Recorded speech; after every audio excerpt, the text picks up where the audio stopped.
right here. Okay. Well, welcome everybody to the February. I guess everybody just advice, don't use your septic until, the spring. It sounds like, wow. But, before we start the meeting, we have a new member. And Leonid, I already sent him a message and he said he'd be happy to welcome or introduce himself. Would you mind taking the floor? Welcome. Hello, everyone. I'm Leonid. Do you hear me well? Yeah.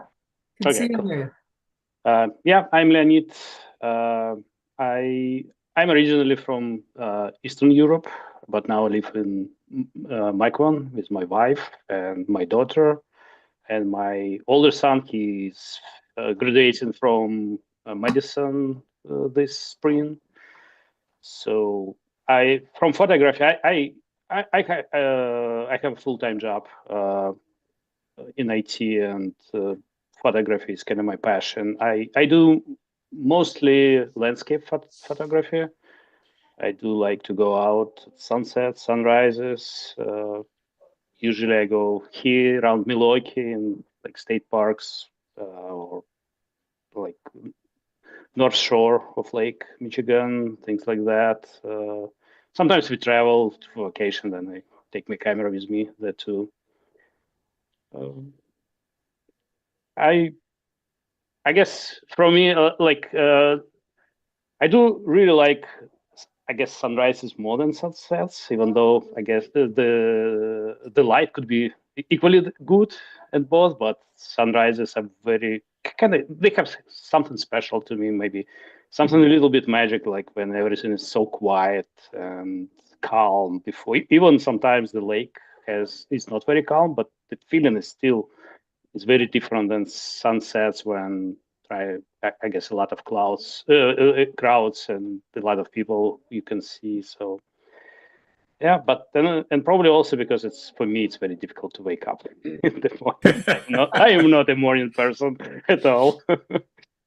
I'll agree with I that. guess that's my resolution for this year, to shoot more sunrises than sunsets. I think there was a photographer in Minnesota who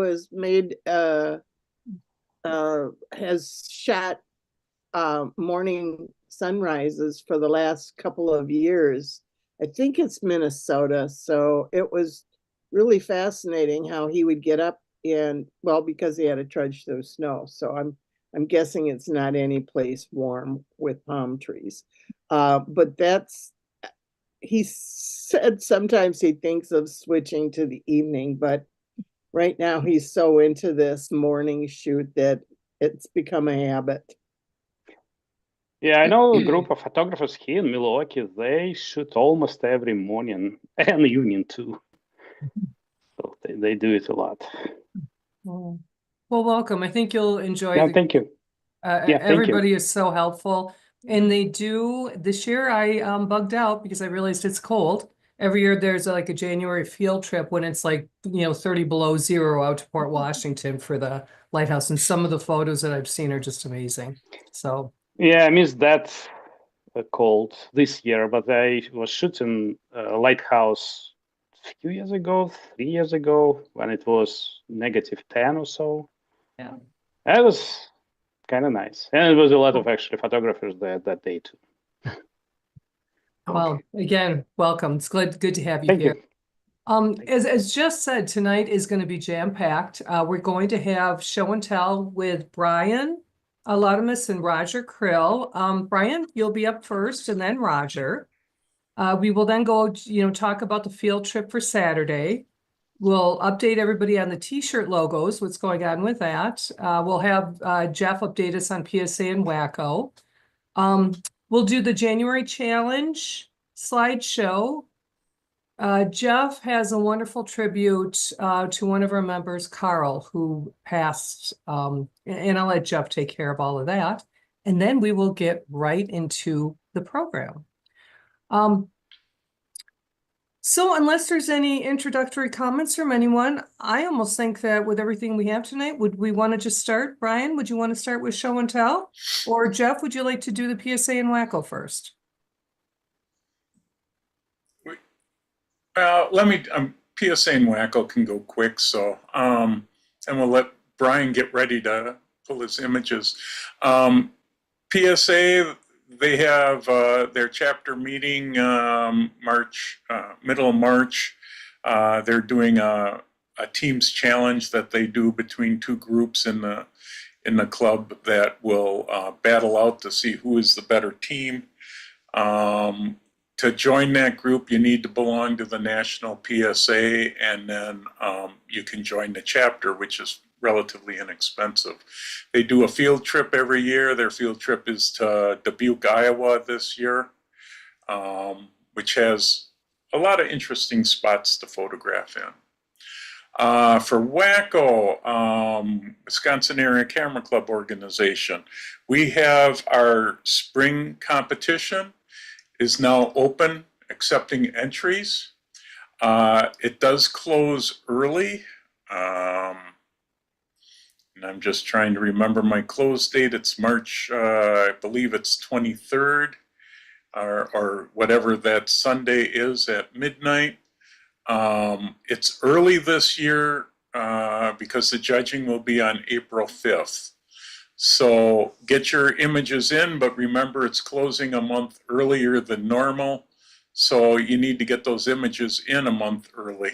I know that gets to be a problem, but I had a conflict on dates and we ended up shifting the competition a month ahead.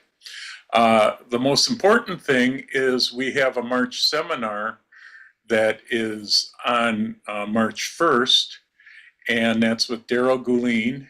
He will be talking about landscape and wildlife photography. The landscapes is the 5 A's across the world, so you can figure them out.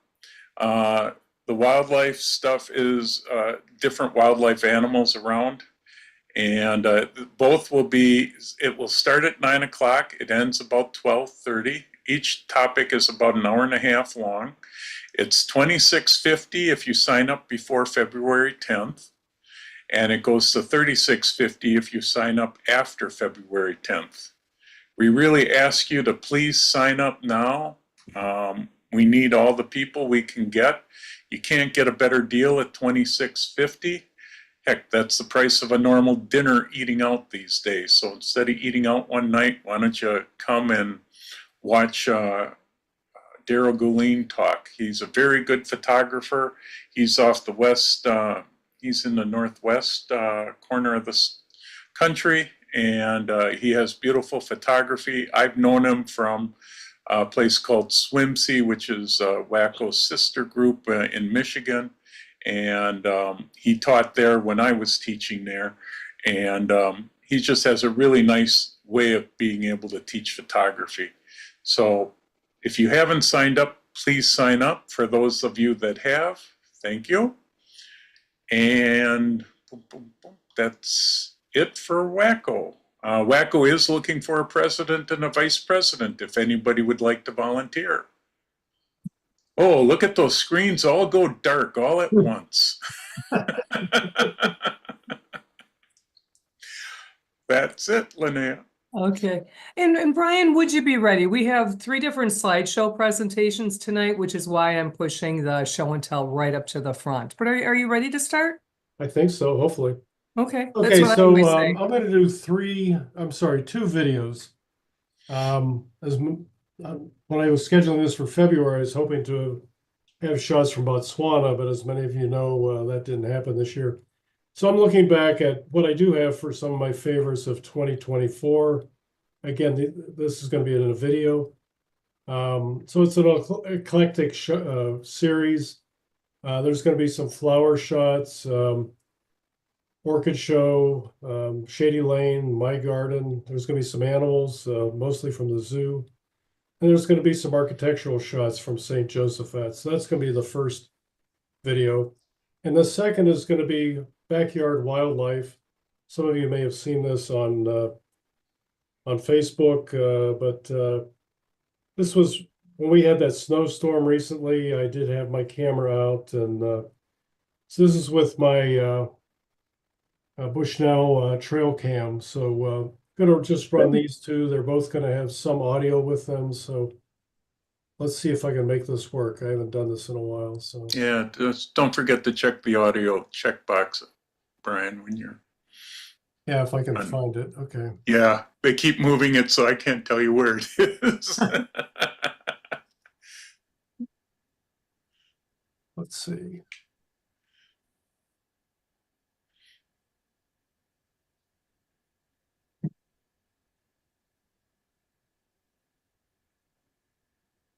Let's see, my screen is large and I don't see an audio. Well, you're already sharing, so it would have been before you hit done.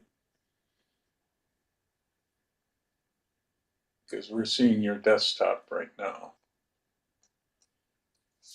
It says set up professional audio and audio settings. That's not it. Gotta admit, I haven't, they keep changing it on me. I could hear the audio, so but Brian, you you're cannot hear already the audio, sharing. I assume, right? He has to share the audio before he shares with us, right? Right. Yeah. Yeah, you need to click share audio before you share it before you hit done or. Hear audio.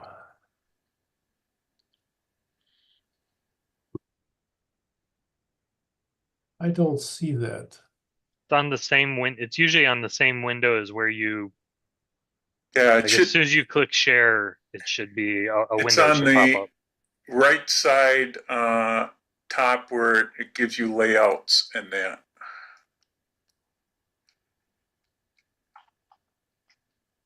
Well, we'll have to do it without the audio. Let's see, I can.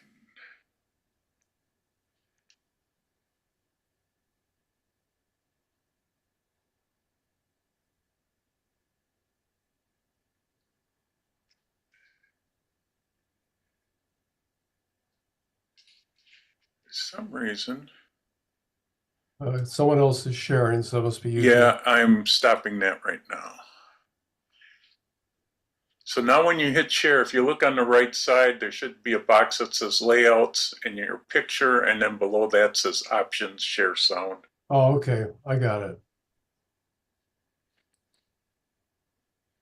Well, let's try that.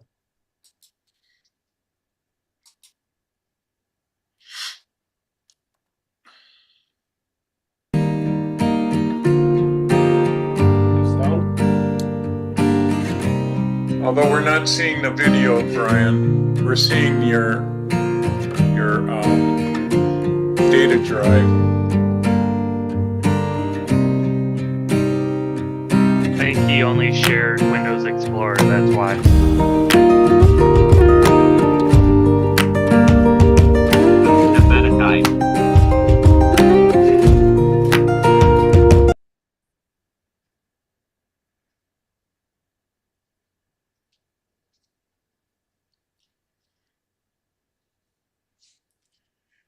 I know this stuff gets tricky.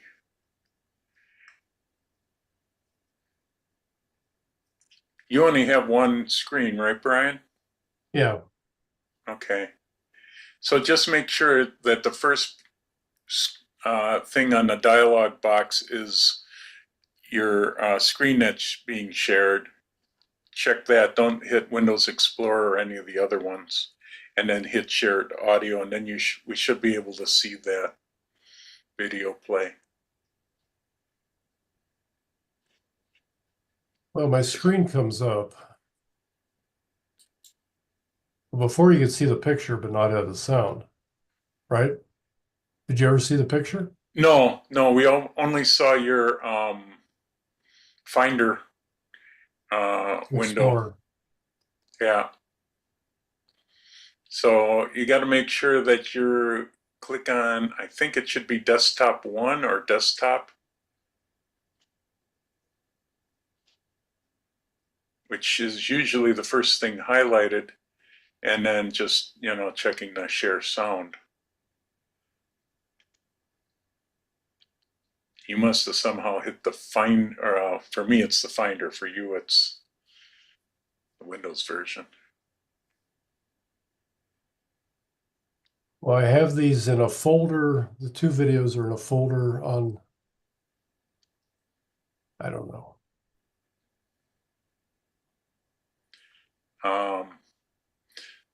Well, hit share. And let's see. Okay, double click on it and let's see where you go. No?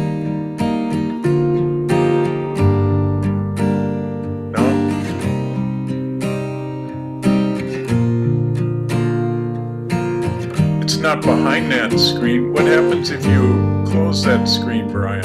The Finder window.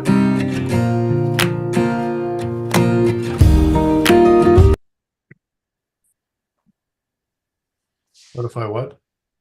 You could minimize that folder, and maybe the video will play, maybe the video's behind it, Brian. Well, I'm gonna copy both of these out to the desktop.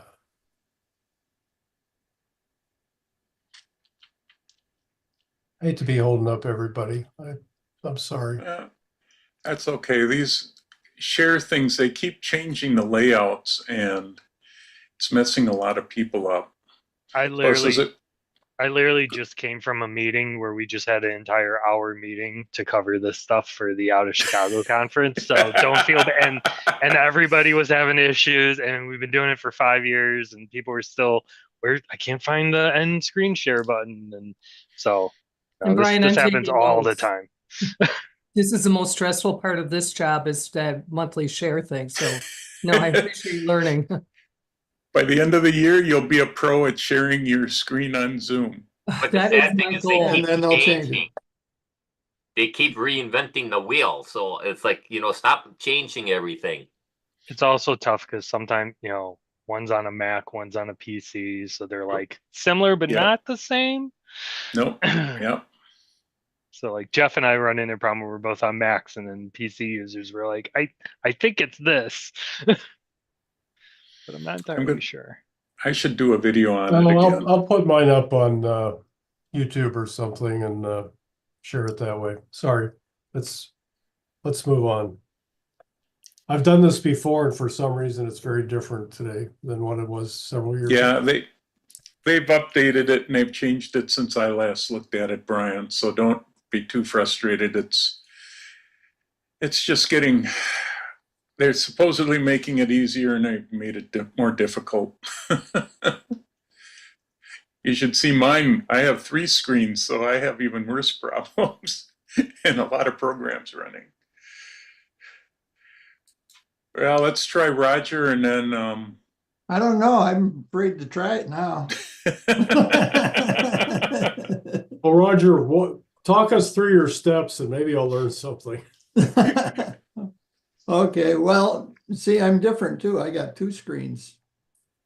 So I'm going to share, and then I'm saying that I want to share screen 1. And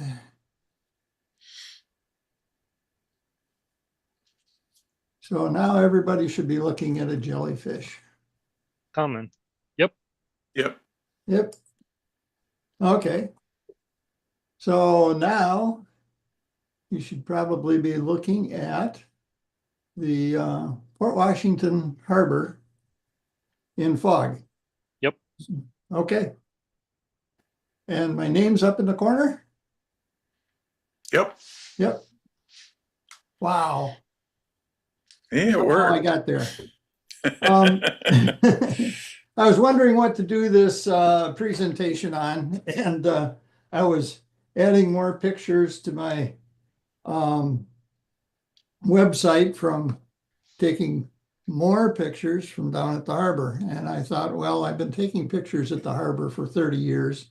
So I thought that I'd just kind of go over what some of the things that are at the harbor, what happens there, and the kinds of pictures that you can take. They're not all my best pictures or by any means, but they should be kind of interesting. And I figure Jeff Ewig is on, and he can probably go to sleep. This is the Port Washington Harbor from Upper Lake Park on a morning when it was 10 below. And the sun is rising up behind all of the fog coming off the water. And I wanted to put this one in because this was one of my long ago shots of the Port Washington Lighthouse up close. When you can see, it doesn't have a lot of rust on it. That's no longer the case today. We'll see some other ones that don't look like that. And down on the harbor, there's two parks. One is Rotary Park, and it has a gazebo, and it's got a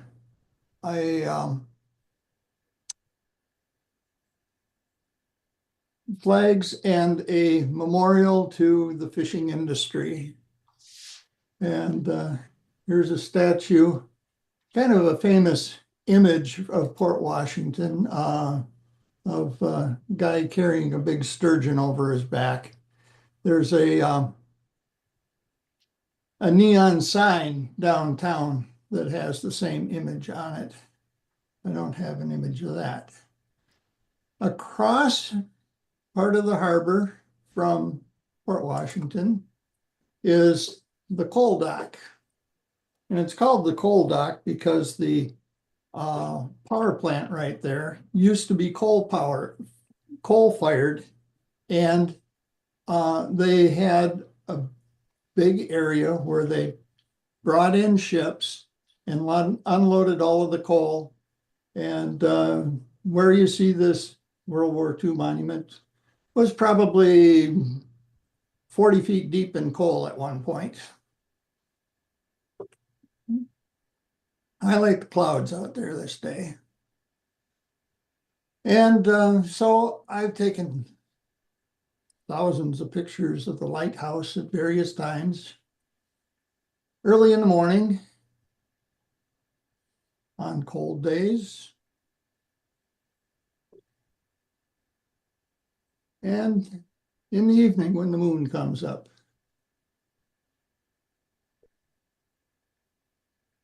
And here's another one with the moon coming up. A little bit different exposure level.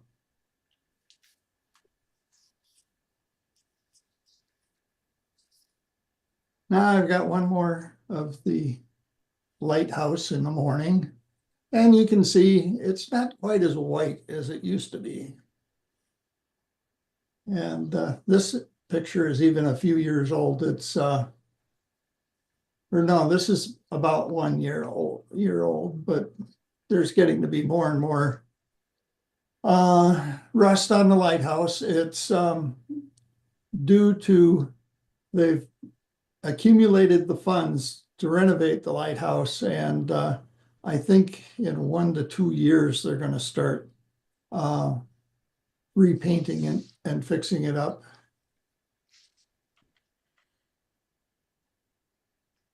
And this is the lighthouse in stormy weather.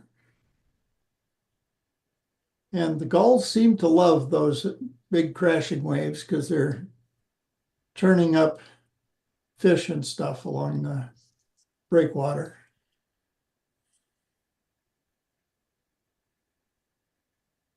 And in the winter, you'll get all kinds of ice. And here the sun has melted it off on one side off of these supports, and the ice is hanging in donuts. And sometimes the spray really covers things over.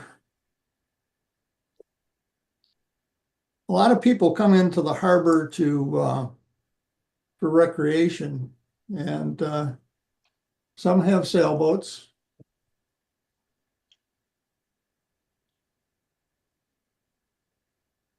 Now, since the dock was originally a coal dock, it can take large ships.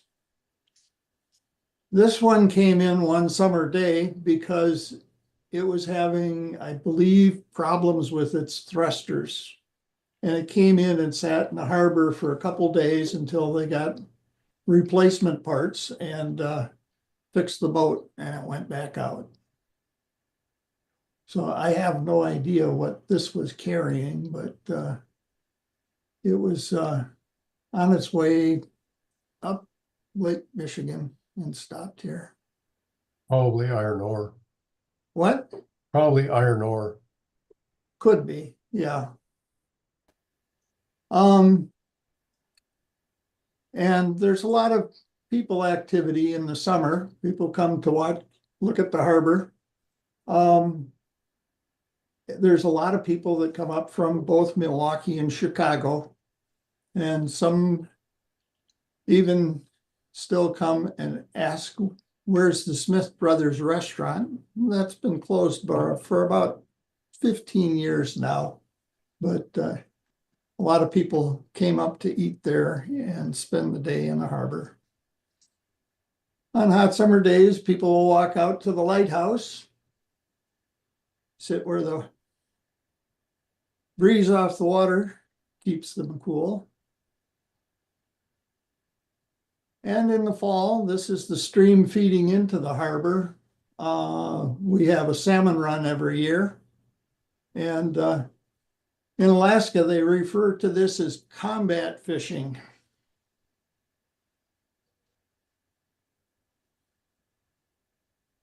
And both on the south and the north side of the harbor, there's some people that come out to surf, although we don't really have very high waves for the most part. And there have been some sailboard or windsurfing. And in the summer, we'll get some festivals. One that's has kind of gone up and down in popularity is the Pirate Festival. And they bring in some cannons to make noise. They have lots of art booths and things, and music and other types of festivals stuff. You can see behind this scene that the power plant is under construction in the background, where it was being converted from coal power to gas power. And the plant isn't always in operation. It's just used to supplement the main power coming from other power plants around. So sometimes none of the chimneys will be putting off steam, sometimes all of them, just depending upon the demands for the day. Here's some people making fun at the Pirate Fest. And another festival was the Tall Ships Festival. And they were getting some ships, sailing ships from quite a ways away. The one on the left is the Pride of Baltimore II that came out a number of years from Maryland. Now they don't have they have a similar festival now, which is, I believe, just called the Harbor Festival. And they're not getting quite as many ships in. Some of these ships, they take on volunteers to help learn the ropes of sailing a ship. And here a guy stowing away the sails. And I always thought this next one was amusing, of a whole bunch of people stowing away the sails.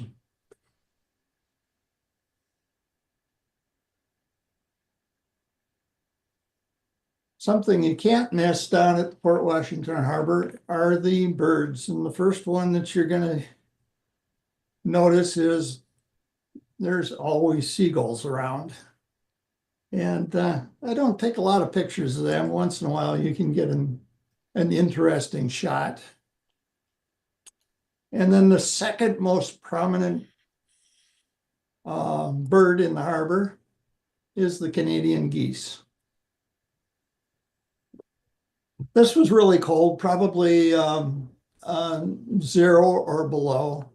And they were just trying to keep warm. I don't know how you do it sitting on ice. But at times we get an awful lot of geese in the harbor. And if ever you go to the harbor in the morning and some in the evening, there's always a time where they take off to go and find some place to feed in the morning. So you get a lot of activity for a few minutes around sunrise, usually a little before the sun gets up. And then where can you go in Wisconsin and not have a few mallards around? And through the winter, we're having a bunch of mergansers coming in and feeding. They like to go in a group and they'll swim along a little ways and then the whole bunch will dive. And they'll come up and they'll move on a little ways and they'll dive.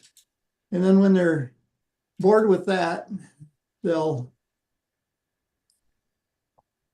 take off, run a little ways. I always thought it was their wings flapping on the water when they ran along like this, but no, I can tell that it's their big web feet.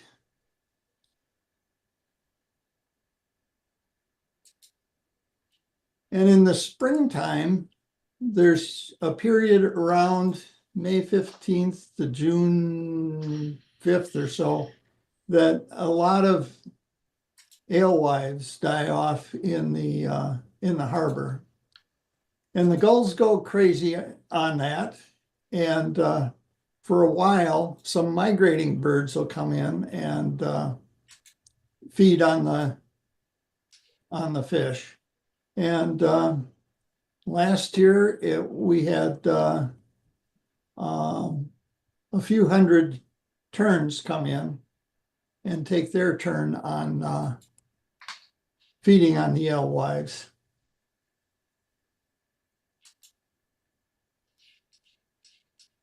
And one year, this was probably about 7 years ago, a flock of pelicans comes north on the lake, and I think they go up to Green Bay. And usually they stay for a while to fish at Sheboygan, but they stayed in Port Washington one year. And I took as many pictures as I could. Here one skiing in for a landing.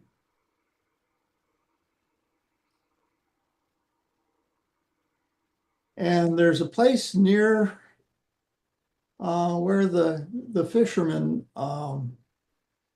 stand by the discharge from the power plant that you could really get some nice close pictures of the birds feeding. And they'd go and they'd grab a fish and then they'd flip it up to flip it down their pouch. And so I got some nice shots of that. And of my pictures that I've put in contests, this has probably got the most awards of anything. And recently I went down and sometimes we have a few cormorants down there. He looks like he was sunning himself, but it was cold and it was cloudy. He was just airing himself off. apparently these are one of the birds that although they do swim, they don't have a lot of repellency in their feathers. So they have to stop and let the feathers dry out for a while.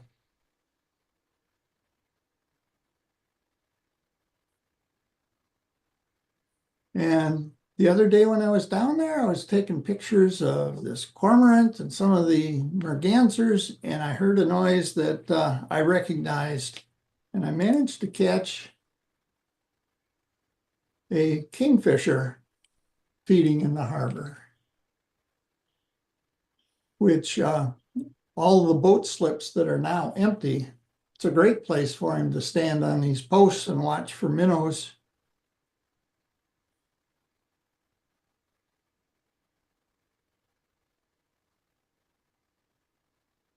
And that's the end. That's what I've got for today. Roger, those were incredible. Thank you. You're welcome. Next month then for show and tell, we're going to have Clint Wessel and Peter Chow. So look forward to that one. Then going back to some of our notes right now, we do briefly on the field trip update. So Saturday, February 15th, we are having the tabletop workshop at Holy Cross from 10 to 12 noon. First of all, do we have people that are interested in attending? Okay, quite a few. And then my question, and I hate to ask, Could we yeah, tell go how ahead. many hands that was? Maybe if you raise your hand, if down. No, I'm talking about raise your hand in the Zoom down at the end. Oh, I got chat about, button. yeah, I got about 12, Brian. 12? Okay. yeah.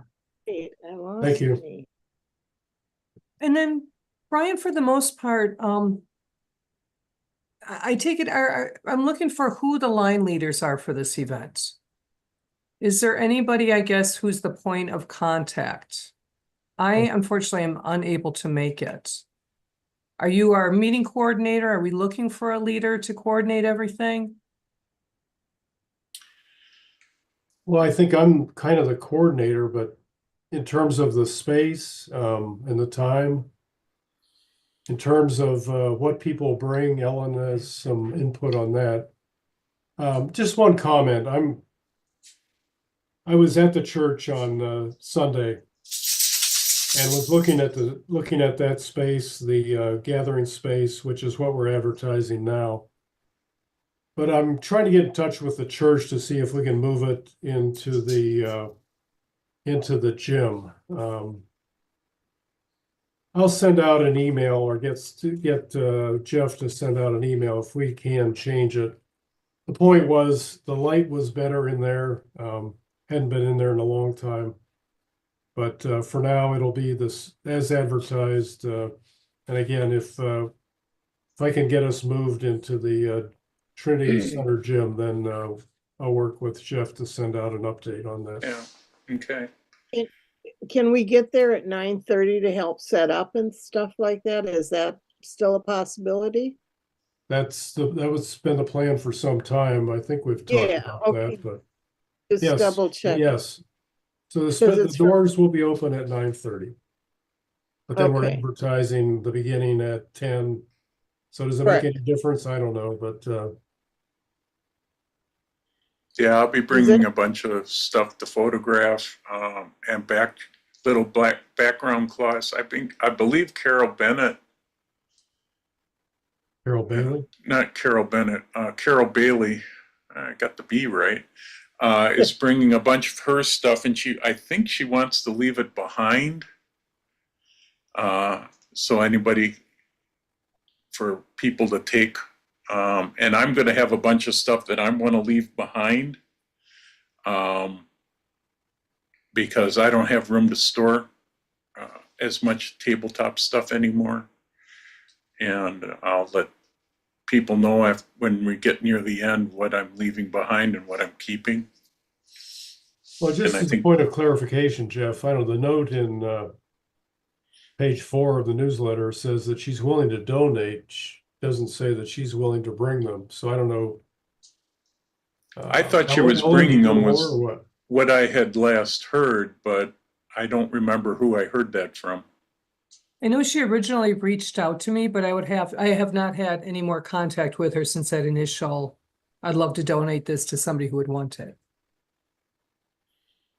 Okay, so then maybe I misunderstood what I had heard somewhere, but I don't remember. I've talked to too many people in the last few months to know, but I know I have stuff that I'm willing to give up because I don't have room to store it in my small spot now. And we're asking people to bring things, so that's kind of setup stuff, but we're looking for people to bring things that can be photographed, like flowers, coins, I don't know, anything small. yeah, I've got stamps and blocks and all sorts of stuff like that. I have little artifacts and things like that too. I can try to get a hold of Carol and find out what her plans are. I haven't talked to her in a long time, but let me see if I can get a hold of her in the next, what is it? Today is a Tuesday. In the next couple days to see if she is bringing things, what she is planning on bringing. I can also bring a large tote container so that we can put whatever might be left over. And I can take it temporarily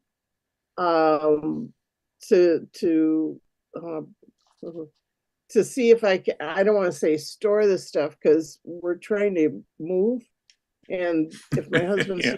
bringing any more stuff in the house, I could be living near the septic system. So let's just put it that way. Let me see what Carol has to say, and I can, depending upon how many things there are, I can bring a large tote container to at least temporarily take the photo items with, or whatever is left over from Jeff and so on, until we can find.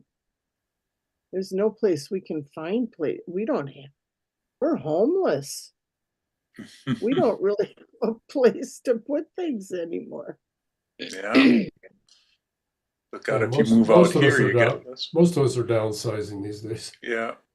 Yeah. When you talk to her, maybe if somebody needs to, we could run out there and pick it up from her to get it out of her place, and then try to find people, see who takes what at the tabletop shoot, and then if it's all right with her, we'll just donate the rest of it away. Do something like that. So I imagine it's the same problem for her. She wants to get it out of her place, and she has a Ellen? lot of what I have. Ellen, I just emailed you her phone number. I do. I think I do have that already, but Okay. thank you. It doesn't hurt to have it again. Where does Carol live? Oh, I might have that address too. Never mind. Let me Somewhere in look the it up. falls here. Okay. Okay. Let me check into it. We'll see. Are there any other questions in regards to Saturday the 15th outing, or is everybody comfortable with it? Oh, wait. I think I was going to say, if we're there ahead of time, other than this initial setup, do we need someone to direct people, or can they just figure that out on their own? It sounds like you guys have it all planned. you know. Yeah, well, I mean, I can help people if they have questions. I'm going to be there. So, Okay. Okay. because I'm bringing stuff to set up, I don't plan to photograph it myself. So, All right. And Brian, you're going to see if the venue is changing a little bit, right? Right. Yes. All right, well then on to the next topic, the t-shirt logo design that Jim started with this great idea. Speaking both with Ellen and Patty this week, both of them have excellent insight. Ellen, would you like to start in regards to it, and then we'll switch it over to Patty? I don't want this to come fast and furious, but this is usually a longer process than just getting the information and then voting on it right away, because there's certain questions that, number one, the more finished the logos are, the better it is for people to make informed decisions. Once, I mean, I do realize that I saw one idea that it was a duplicate. One had the camera lens and then it had a QR code in it. My question is, how do you access that QR code? I mean, you start shooting people's or have them, use your shirt or cap or whatever. So I'm just saying those are little things that we can work out later on. But I think the next step should be to take the next step and make most of the information as clear and close to the final product as we can get it. I have done logos before, and it's once you send it to a group of people, it becomes a little bit, I don't want to say a little more touchy, but there's a lot more information, a lot more comments, a lot more considerations that you have to deal with. So I think that what you've seen in the newsletter is what has been pretty much given to everybody at this particular point. Now let's just refine that. And I think, Linnea, you said somebody else had another one? Yes, I think there's one more. Yeah.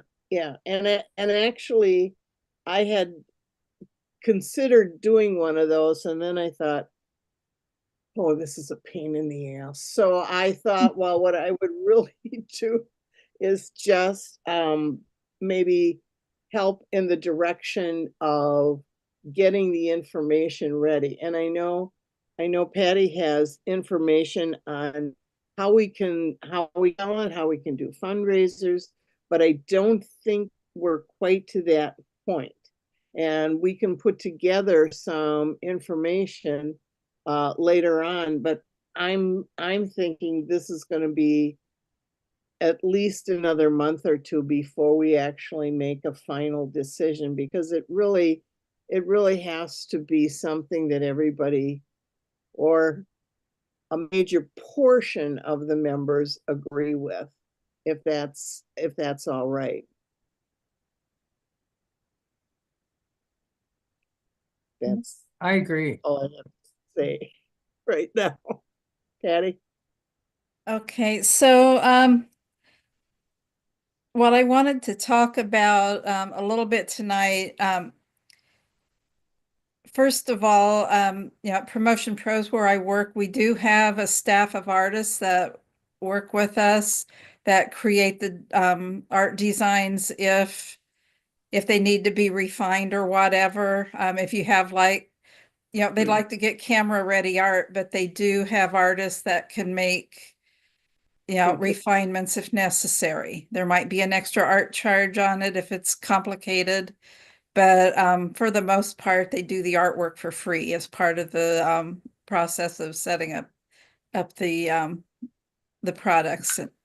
What we need to kind of think about is like what color shirts are we going to be putting these on? Most photographers like to wear black so that their shirts don't reflect back at them in the images that they're taking, like in glass or in eyeballs or whatever. So a light colored shirt, is usually not what a photographer is going to choose. They'll choose like a dark gray or black or whatever. So then you have to think about the artwork and how it's going to look on a dark shirt. And so a lot of the designs that I'm seeing, are very dark designs. So, that might be an issue. The photographic type images are nice, but that's another type of printing process. And it can be more expensive and can limit the type of fabric that you print on because they'll do like a heat transfer, and it's got to be something that can withstand high heat. So that was only thrown in there because that's what we're using currently. okay. I don't expect us to use that. It's a horrible logo. It's Okay. not a logo, it's a title. Okay, but but anybody that does submit a photographic type image, there was another one that was beautiful with the forest kind of scene in the background, but that would be lost on a black shirt. And so we just have to kind of think about that stuff. The best things, if the best way to go would be screen print, and to do like a one color imprint. The more colors you introduce, you pay for more screens, and you pay for run charges for additional ink colors. So everything drives up the cost. So what works out the best and is the most economical is a screen print that's like a one color and a graphic eye-catching design. And so those are just kind of guidelines that we use a lot, for these types of projects. If we decide that we want to go with a full color imprint or or something that's very detailed, then we'll just have to change the printing process and then have it requoted. The other thing I wanted to talk about, because of logistically, we meet virtually, so there's the old-fashioned way where somebody collects the money and the orders and then submits the orders and then has to distribute the stuff. That would be a nightmare in our situation. So we do have something called a web store that we can set up for the club. So once everybody decides on everything, everything would go on a website just for us. Each individual person can place their orders on the website. They'd collect all the orders, then they would go to print, and then each individual order would be shipped to the individuals who place the order. If we wanted to turn it into a way to make a little money for the club on the side, we can add a few extra dollars to the price of the shirts over what our cost is, and make a little bit of money. And then at the end, Promotion Pros would write a check, one check to the club, rather than having to collect a whole bunch of money from everybody and sorting out all the funds. So it just makes it super easy. It's very popular with a lot of groups. So it takes a lot of the real logistical nightmares out of the whole situation. Patty,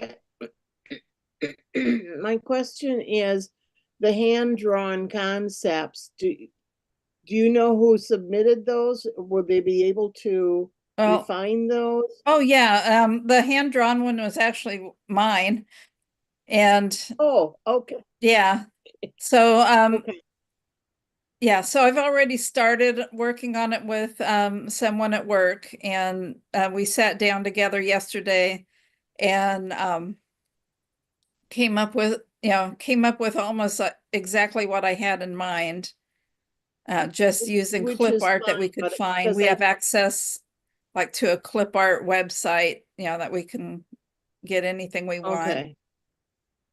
It's just that a lot of people may not understand the rough drawing kind of, and after experiencing some of that with different customers and clients, it's like the more you can get it, the line drawing, the whatever you're going to do, the more they can understand the initial way it's going to look. So yeah. Okay. Yeah. So I'll have that ready to present. Question. Yes. On page 6 in the newsletter, so there's a whole bunch of So I wouldn't think, based upon what you were talking about earlier for design requirements, I wouldn't think any of those would be suitable, There, would meet the requirements. well, that's, well, that's what I want, why I wanted to have this talk with everyone about that, just to kind of provide guidelines. It's not that they can't be done, but it would just change the process and it would add to the expense and might limit what garments you're able to print on. So the most versatile is just a one color, like a graphic design screen print. And that's what we quoted. But if we need to do a different process, we'll just have to requote it and we can get you new pricing. And is it heat set? Pardon? Is it heat set? I mean, will the screen printing hold up in, I don't want to say the wash, but that sort of thing? Oh, I've yeah, seen different. absolutely. Okay. Yeah, I've got shirts that I've worn for the last 20 years. Okay. Yeah, that are, the shirt's wearing out before the imprint is. So that's not Good. a problem. And Okay. I would not recommend a barcode or the QR code. Those are a freaking nightmare to reproduce and actually have them be readable. Yeah, and I agree. would recommend that for like a hard goods item, like a mug or something, over something like clothing. I think that would be a freaking nightmare.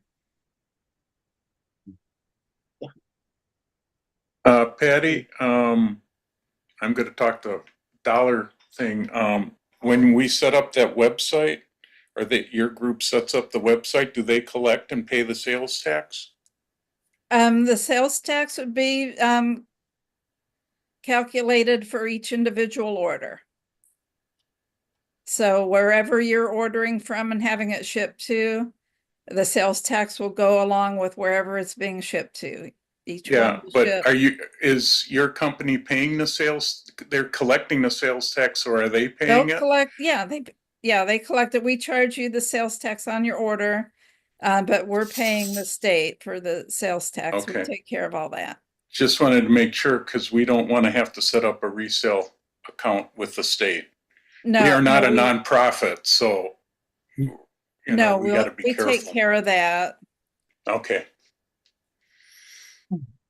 Can I be a devil's advocate here for a second? I'm just curious how many of our members are actually interested in these sweatshirts or whatever else the merchandise might be.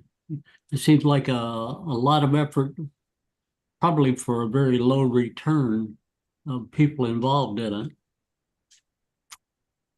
Yeah, the kind of the beauty of this is that the minimum order quantity that we calculated was 12 pieces. And as long as the imprint design is the same, the exact same design and the exact same color, whether it's on a long sleeve tee, a short sleeve tee, or a pullover sweatshirt, all those different pieces. So maybe some people might want to buy 3 pieces. They might want a long sleeve, a short sleeve, and a sweatshirt. So, but it won't take very many people to meet the minimum. You got over 12 hands already. So. Yeah, I'd be interested too. And we can change it up, like we can run it like for a quarter of the year, collect all the orders, close the sale, and then maybe add new pieces the next time, or do an embroidery piece, like a sweatshirt, zip up sweatshirt with the left chest embroidery, or a baseball cap, or stocking cap. We could do an embroidery. That's how the art guild does it too. Like we have like a window, like if you want merch, get merch now, and then they close it and then they reopen. Right. Yeah. So we can keep, it can be an ongoing thing, and every time we reach the, the time limit or, whatever, then we can turn in the orders and then, it can be in basically passive income for the club. And, it'll help us, fund some of the speakers that we get and build our coffers a little bit, because I know they've mentioned that's been an issue as well. So, it could turn out to be a one win-win last- for everybody. One question, if there was a group and they sent it to one particular person, would we be able to save money on that and then maybe give them out at the July picnic or something to Oh, that effect, absolutely. If or- people wanted to go together and order all, you just submit the order all on one order and have it shipped to whoever wants to be the recipient of the order and distribute Okay. it. Okay. Yeah, absolutely. If you want to save, probably save on shipping, individual shipping costs. Patty, I was gonna ask, there are a couple of images that use one color. Would it be possible that if some people wanted light shirts and some people wanted dark shirts, that you could have a simple emblem like that and run some with black ink and run the others with white ink? Yeah, they can. They just have to, they will charge a color change charge because they have to stop and clean the screens and switch the ink on the machine. And, it's like changing horses in midstream. So, Yeah. but yeah, there would be an extra charge for that, but it's, not a terrible amount.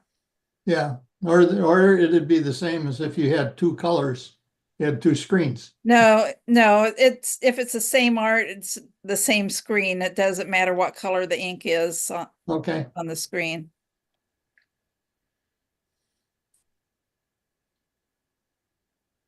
Oh, and Joe, one other good reason to do this is we need a logo for the website. The one that I've created and that we've used is a horrible logo. It was really meant as a fill-in until we could come up with something better, and nobody's ever come up with something better than what I just threw together one night when we set up this new website. So it's worthwhile going through this to get a decent logo that we'll use for the next, hopefully, 45 years that we've been around. yeah, I'd say some of these logos, if we were using them on the website, I'd think of them a little bit differently than if I'm getting it on a t-shirt. Well, hopefully we can use it on both. And Yeah, like I said, the one that I put in that's a print was more to show this is what we have right now and we need something better. mhm. I'm the first one to say it's not a good logo, but we needed something. Okay, well, with that said, Ellen and Patty, I nominate you two to be in charge and I'll take notes. How's that? And then you, Ellen, you can direct us, Patty, with your contributions, and then by our next meeting, we can either during the newsletter or beforehand, put out like the next steps, or Ellen? Patty, you good with that? Yeah. Okay, Yes. all right, well, Yeah, thank you. this is great because I could work on this in the day when I'm at work and get paid to do it. So Excellent. Okay, well, we're gonna move on because our time is actually running short. The only other thing I have on the agenda is, on my part, and then it goes to Jeff, is the something made or something homemade for the January challenge. And this was really an interesting one for me because I can't get over the talents that our members have. Bernard, I was amazed by the different diverse talents that he has. Adele Schaefer, when you see her photos, I don't have this in text.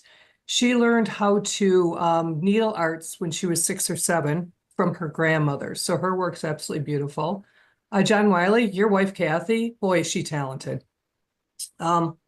And Mark, and I don't know if it's Cindy, but Van Cleve's designs, they are so realistic. I don't know if it's a Z scale that I'm looking at, if it's left up all year, but it's just incredible. And Shelley Schweitzer's husband work is amazing. My only complaint about that is I wish I was in their family because he only makes his art for family members and gifts. It's gorgeous. And then as for my slides, I realized as I looked at my art, I peaked in high school. So anything that I have, it was done in high school, except you'll see a couple wood carvings by the Cedar Creek wood carvers and what my daughter does when she has a Sharpie.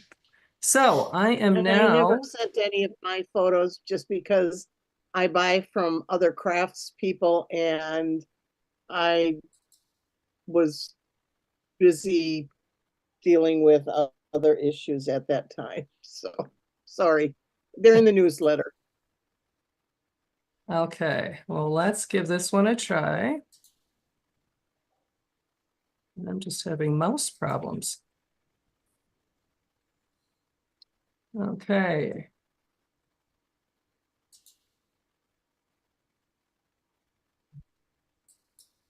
And do you see it? Nope, not yet. Oh. Okay. I was so impressed because it actually looked like it was working. Okay, I am on share. I see my screen that I want to share, but I'm going to hit the share sound button first. Yeah. And I've got that clicked. I then click on my screen too, correct? If that's what you're sharing That from, is what yeah. I'm sharing because I have an icon on my desktop. I'm going down to hit share. And Now it's now, loading. yeah, now it's working. Okay, and now let me go over to my little icon.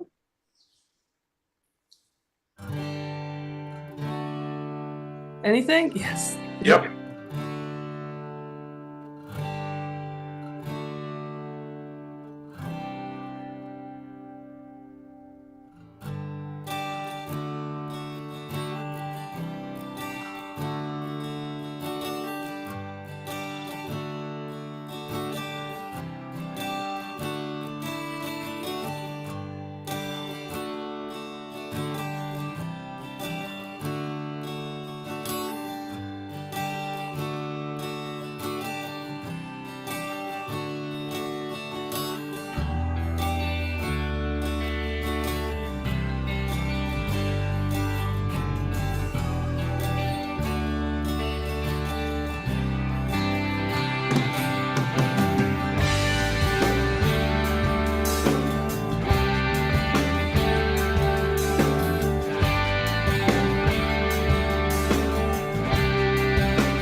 So very impressive. Next month then, the topic, another one, the challenge is, it was another one that the members chose, and it's a line from a song. So when you submit your photos, please give me, the example I've used is like The Long and Winding Road by the Beatles, but please tell me what the song title is with the name as you submit your photos. And I'm going to try and see if I can get that on there, but no promises. I'm still working on the screen share. So, okay, Jeff, it is all yours. All right. You want me to do Carl's thing first, or should we do that at the end? Totally whatever you feel best. Well, let's just do Karl quick. I don't know if everybody had heard yet, but Karl Hokanson passed away on the 17th. He had cancer, and that he was a longtime shooter at Road America. He shot rugby. He was pretty much a sports photographer as a hobby and an architect as his full-time job. So I thought that I spent a lot of time at the track with Karl. I know John Wiley has, and Jeff Ewig would run into him quite a bit, and a lot of other of us, Brian and Ken. So I thought I did this for Sean, his one son, and I thought, well, why not share it here with the group? So let me see if I can do this. Now, my trick is I have way more screens than everybody else. That is actually screen one. Okay. More chance for error. Yeah, it's fun part is I got to get the right thing up. Okay.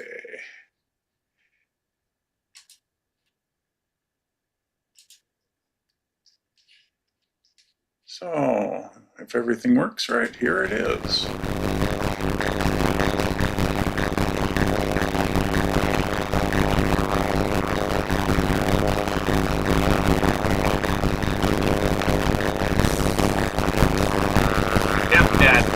Sounds horrible.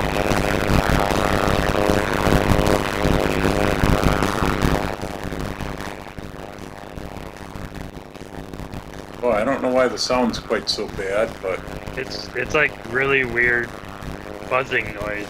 That's all. yeah. Okay. Just want to make sure you're getting it too. Yeah. How's that? We'll keep it silent. I think I know where the crossover is, but Karl liked to shoot the motorcycles, bicycles, you name it. Anything was sports. He loved Road America because you could get around to so many spots. And a lot of these shots were stuff that he gave me to enter into competitions when the club was entering competitions. So most of it is Road America. And if for those of you that haven't gone to Road America, it is a fun place to shoot. A lot of access all around the track. It's a little over a 4-mile track, and a lot of places that you can sit and photograph and be close to the action. Yeah, Jeff, Karl, I was gonna ask on that. You can just get a ticket to the weekend or the day or whatever, bring your camera and take pictures, and you get fairly close to the track from what I've seen, right? Right. I've never been up there. I've always wanted to. Yeah, none of this is special access. This is all behind the fences, just like everybody else. And there's a lot of corners that don't have fences that you can shoot from. Some places you do run into fencing to shoot it, but there's a lot of places around a lot of the turns and that you can sit right on the inside or outside of the turn, and they just have a little 3-foot fence that you shoot over to photograph the cars or the motorcycles. And you sooner or later find a lot of the good spots. Corner 6 was Karl's favorite. It was in the shade, and it was always a good spot to shoot in the afternoon because you're out of the hot sun. They have quite a few different types of races throughout the year with old vehicles to the new more modern stuff, motorcycles and such. So yeah, there's a lot that you can do out at the track, and it's not super expensive especially if you go on a Friday and Saturday, and most of the big races are on Sunday. Now he also liked to shoot bicycle races, and he went to a lot of those as well. I don't know as much about the bicycle stuff. Ken probably can say more about some of it than I know I can, but a lot of these races are held in areas where you can get pretty good coverage on.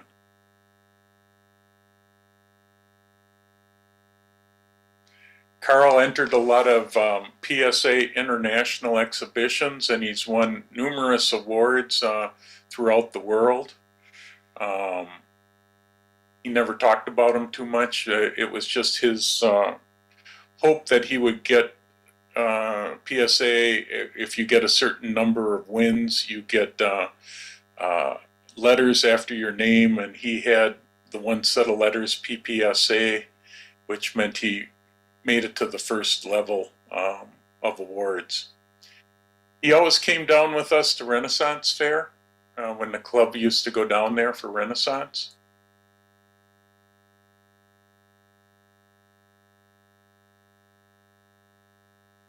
He loved shooting the fairies.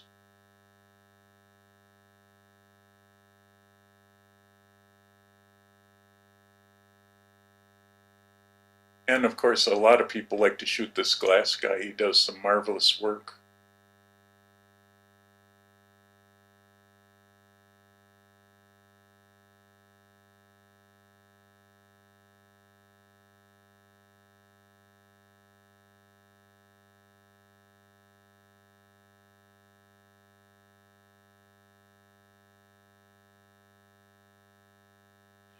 And his other favorite sport was rugby. He went down to the Milwaukee, I think that's the Milwaukee 7, if I remember right. He'd go down there for most of their rugby games, and he just had a ball shooting all the action that was going on with that as well.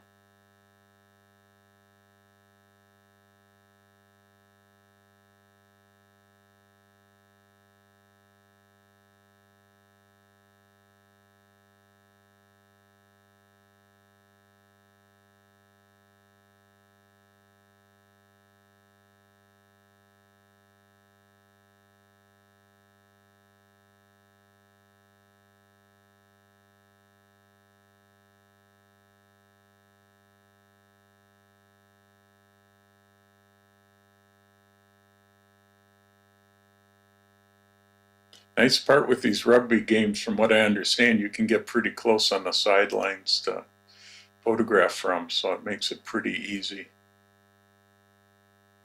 And it always looked like he found the dirtiest days to photograph them in.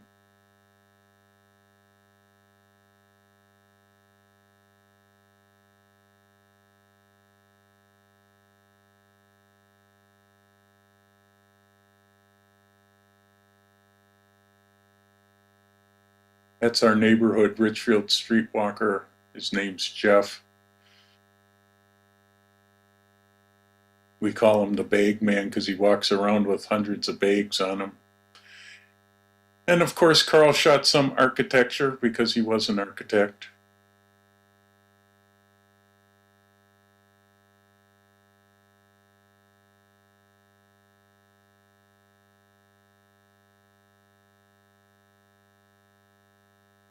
And he was always willing to try different photo activities that the club did, or wacko.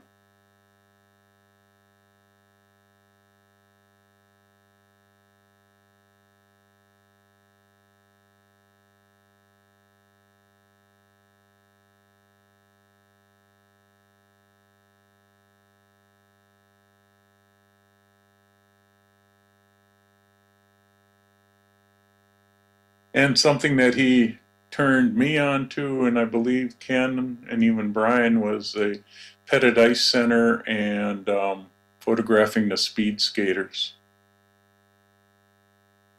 was a lot of fun shooting that for a number of years.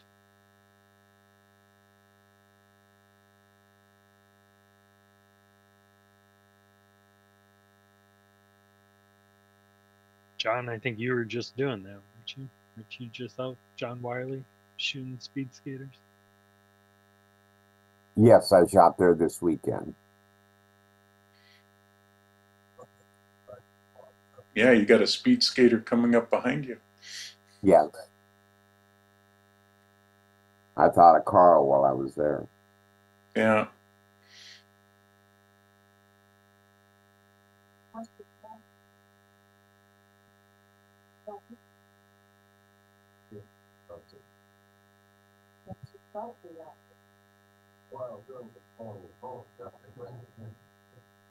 Most of these are the short track that you don't see too much around here. No.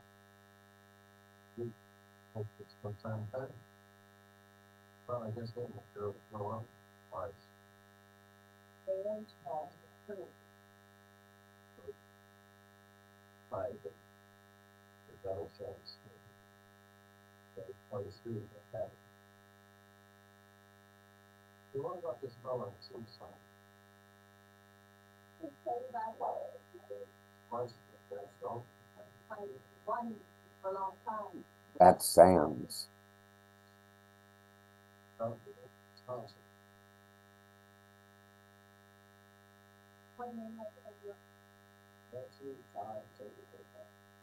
Yeah, Karl knew a lot of these skaters' names and could tell you who was coming up next. He really followed it pretty close. I just was interested in always getting the skaters in certain poses and that.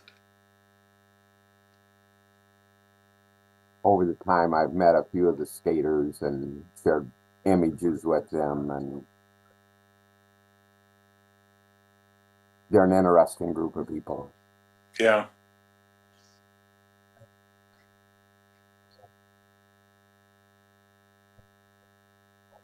Yeah, this weekend I think I shot 6,000 images.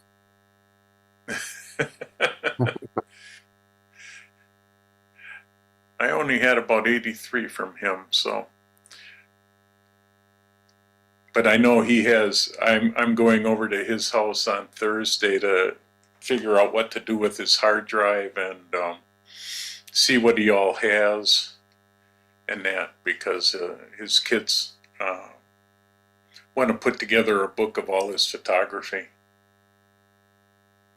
So that's going to be an interesting project, because I know Karl has hundreds and hundreds or thousands of images. So that's it. Just a little remembrance of Karl. Yeah, He's thank you been for with the putting that club a together. long time. Yeah, I thanks, sent- Jeff.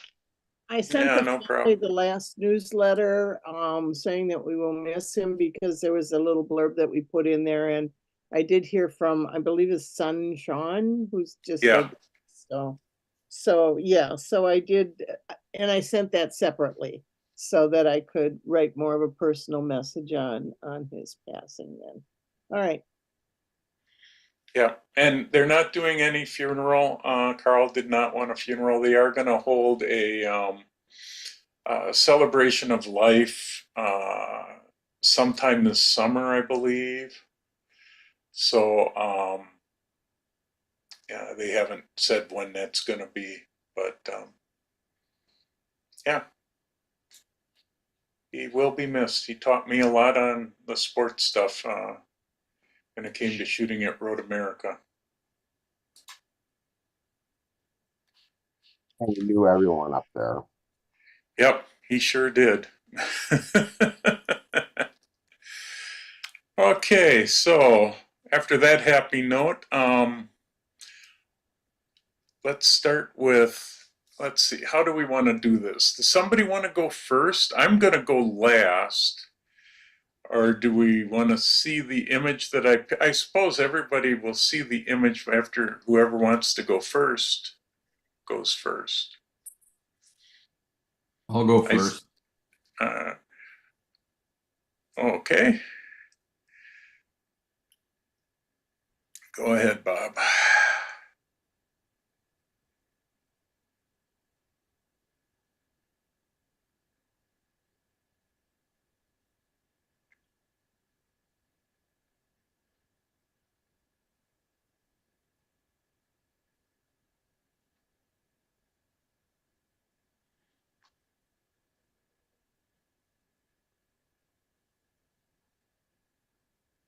So click allow on that warning thing,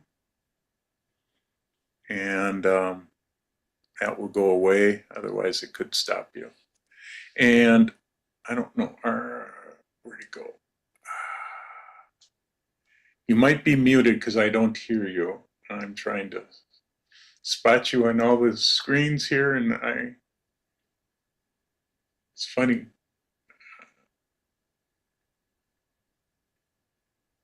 Yeah, Bob, you're still muted.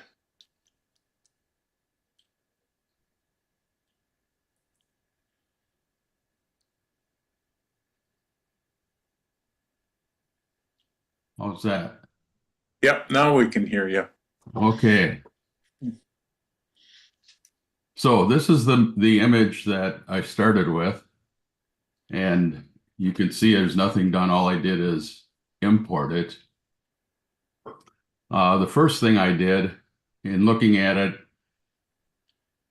I didn't know if 1600 would have any noise would impact anything, so I just ran it through DxO Prime, clean it up from noise and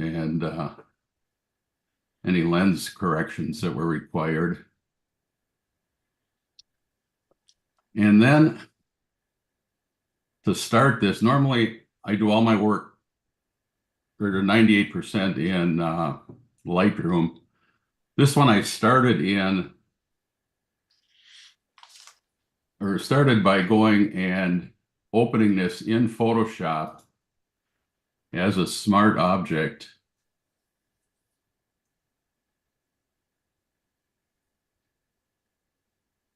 So I don't know why it's not doing that. It might take a little longer to get done because the computer's using a lot of resources when it does all this stuff. There it goes. Okay. And all your pictures are right over my the working part of my screen here. Oh, Ian, you remember what the keyboard There we shortcut go. is to make that go away? Yeah. I made it go away. Okay, great. Okay. Gotta write that down. So because I opened it as a smart object, I can double click on it now and get into Camera Raw. And the reason I wanted to do that is the latest Camera Raw has a beta that isn't in Lightroom yet. So hopefully the next upgrade of Lightroom, this won't be a required step. But this is how you would normally open it in Lightroom or Camera Raw using the Adobe standard profile. They have a beta profile that's called Adobe Adaptive. And when you open it with that, that's the image you get. And now notice that the exposure, all of the settings throughout are 0. So if you have a real high contrast photo and you just like do the white balance or set the white and dark balance, you end up with no place to go on your sliders, where now you have full control. So I think this is going to become huge for giving you a great starting point on a photo. I mean, this is the way normally it would have opened for me, and this is how it came up in doing this this photo. So I'm quickly gonna close this. Well, that's kind of a game changer, huh? It is,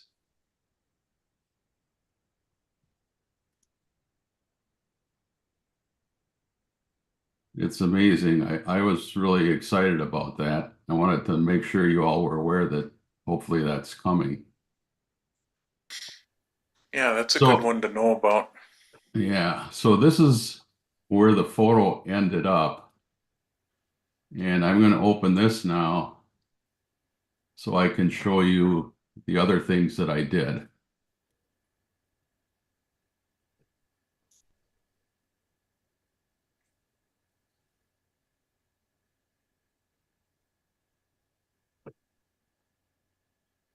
Okay, oh, I gotta double click.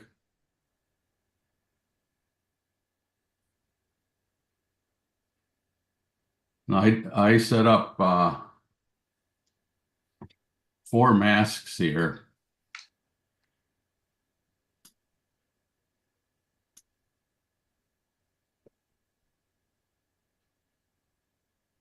And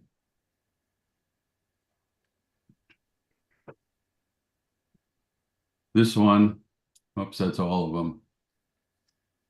This one, for instance, I darkened with a linear gradient the bottom here, because that was kind of bright and caught your eye rather than the building. And then I did the same thing on the top and darkened that. The third one was just to darken a few more areas that I thought were overly bright. And one thing, I don't know if it'll show on the over Zoom, but if you just kind of look at the whole image and you look at it now and now, it gives the image a lot more depth. If you darken what's coming in and the top, it just gives the illusion of a little more of a 3D rather than a flat image.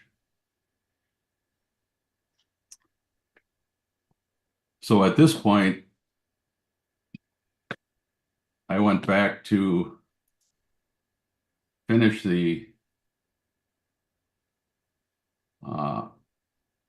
image in Lightroom.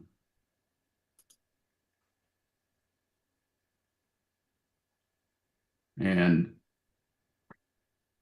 the first thing I did is I went to the calibration section and I moved blue up to 100%. And while it put a little bit of blue in some of these rocks, what it really did was made the greens and the yellows pop.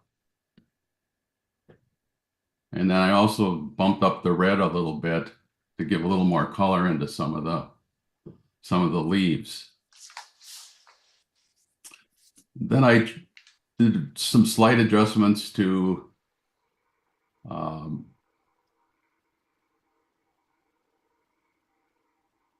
texture, clarity, and then I started playing around with brightness, and I got somewhere up around here, and then I let it set for a couple of days, and I made some more changes, and the last one was just to darken the sky, the roof, because it was a little too bright. So in the end, this is where I ended up.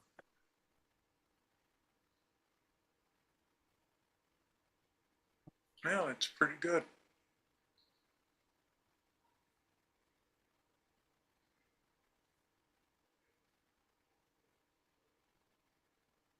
All right, any questions before I stop sharing?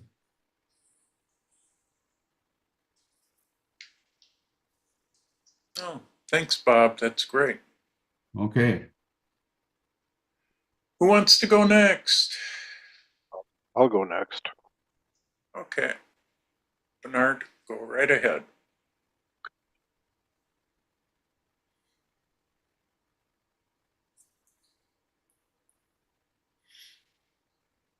This is always fun watching my image get processed by different people. Okay. This is the original, one of the pictures that I downloaded, and instead of like trying to improve it, I tried some going through some filters to see what kind of results it would reproduce or produce. This one here, I was doing some, also doing a lot of with camera raw and adjusting the sliders in there, because I think I darkened up the foreground a little bit, and playing with some of the sliders, because now this picture here, if you look at, say, the forest, it looks, say, sort of summer towards fall, and by adjusting the sliders and made it a little more green, which kind of makes it look like early spring. And this is one that I tried with a lens flare and a vignette combination to see how it would come out with that. And this is that same picture, also doing an attempt with HDR, and this is another one with as HDR. So that's what I did with it. Wow, some interesting ideas there.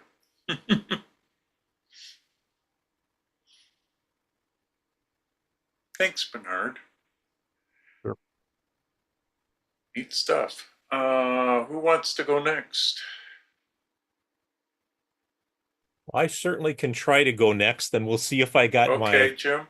if I got my stuff to work here. Let me just explain to everybody. I had trouble because I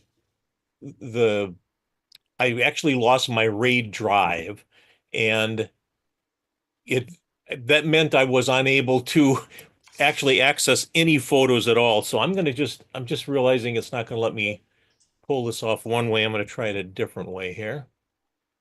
All right. Let's see if I can share this now.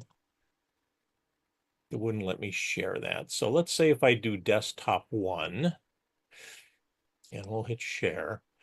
Okay, I think you see Lightroom now. Yep. Okay, let me go way back to the beginning here, and we're going to talk about what I did here. When I first got this stuff from Jeff, I tried doing the HDR version. The problem that I found with the HDR version is that when I took it into Photoshop, I couldn't get a lot of things to work on it. And it took me a long time to figure out that this is a 32-bit file. Many things in Photoshop don't like 32-bit, and they don't work there. They'll work in 16. So when I dropped it back to 16, I lost some color, and it just wasn't looking right. And I thought, okay, I'm not going to worry about that. So Jeff did send us a version like this that you could clean up sort of by yourself. This is just a single regular version of his picture. But the first thing I did was I as you know, I've been doing a lot of research on how we really need to adjust our pictures. And one of my problems with a picture like this one is somebody doesn't really know where to look. And part of the problem is everything's in focus and everything's pretty bright. And you can try to darken it, but I figured, okay, I'm going to start doing a few different things to it and just start playing with things first. And I went into on one, and I was going to do some things with colors and get some sort of a light streak coming off from the side and changing it a little bit. But again, the problem is there's so much bright here that people still don't know exactly where to look. This picture has I think, much better control of that. And just to show you what I did here, let me get out of this full screen. This was done done with just some lighting effects here in this picture. So what I did was I have a radio filter here and I basically darkened the edges. So what this is doing is it's getting rid of the darkness on the edges. Then I basically made a brightness behind the building and took the building out of it. So I can probably show you those one at a time. So here is the toning down of everything but the center. And I'm doing that because I really need you to look at the building rather than everywhere else. And this one is giving a glow around the building. Now, again, if you didn't see me doing that, you probably would never have seen that. And then I just added a little bit of brightness on the corner of that building. So that's kind of where I left this. And then I tried to see if I could play around with some other effects, and I'll just show you some of these so you kind of know where I was going with all of this. I tried doing some things with textures to see if I could soften the leaves. This was a disaster. Didn't think much of this at all. So then I decided to do something that I know this is a dangerous word to throw around, and that's AI. But I thought, what if I wanted to actually use this to hang up as an art piece? And I know AI is not really all there yet, and it has a lot of things that need to be changed. But what I wanted to show you was I said to AI, give me a forest with some pretty flowers out in front. And the only thing it really screwed up on this one was it gave me a drop off at the building on the right-hand side. And you can't have a drop off there because there's a door. So I did tell it to build me some stairs. Now, I didn't spend a lot of time on this, to be honest with you, because this was just an example. But the interesting part was it's a little out of proportion, and I know all of that. But then I said, okay, try it again. And the second version, as you know, you get 3 versions. I didn't like the third one, but this was the second version. And I thought, well, again, if you were turning this into an art piece, okay, you couldn't say this is your family's cottage if it's here because it's not there. I get it. But it depends on what you're doing. And I don't know if most people are aware of this, but there's now some brand new things that are available in Photoshop that you can tell the program to make you something that looks either like a drawing or a painting or whatever. And I had these all nicely organized, but when everything fell apart, I quickly, while we were having this meeting, tried to get things back in here, but I don't really have them in any order.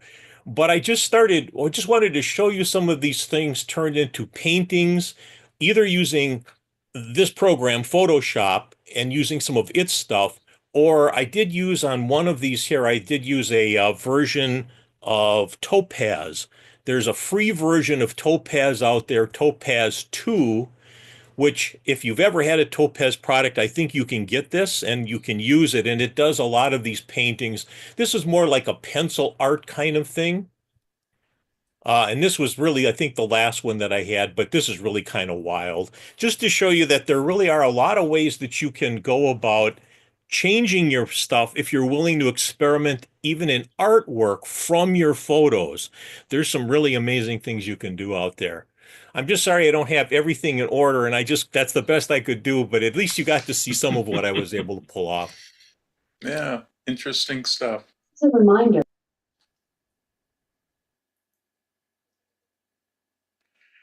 I'll go. Okay. Okay, I can do one. Who's working on it next? Pat? I am. Yeah. Okay, go ahead, Pat. And then Jesse next. I'll go after Jesse. Do you see it? Yep, we see the waterfall. Okay. All right. What I did was I took the 3 images and I put them together as an HDR. So I had the lights, the darks, and the midtones. And this particular image was all done in Lightroom. Let me put that on full screen. the whole thing was on Lightroom. I did some little bit more saturation in it, and I did lighten up this area in here, and more of a texture. I did the texture. Let me go back to Lightroom on that.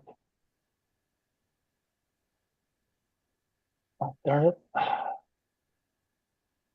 Okay, I did the, let me go on to here now.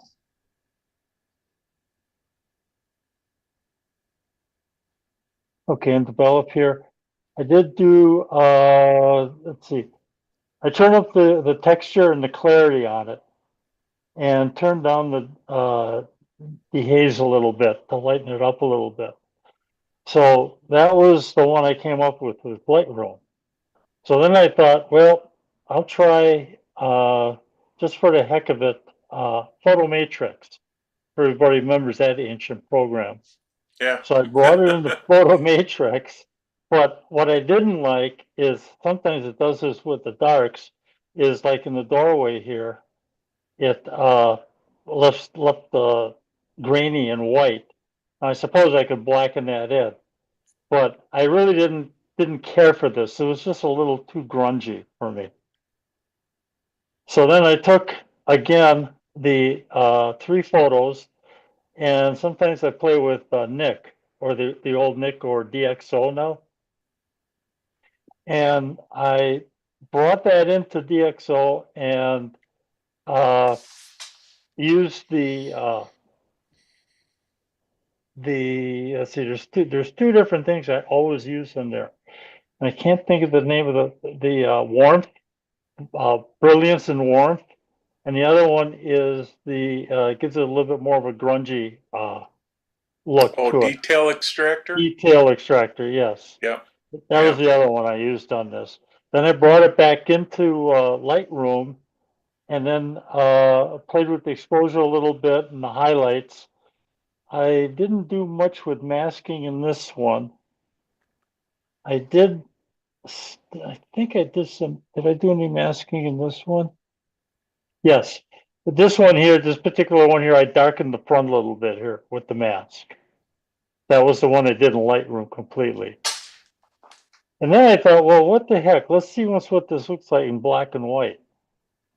So I brought it into I did black and white on that.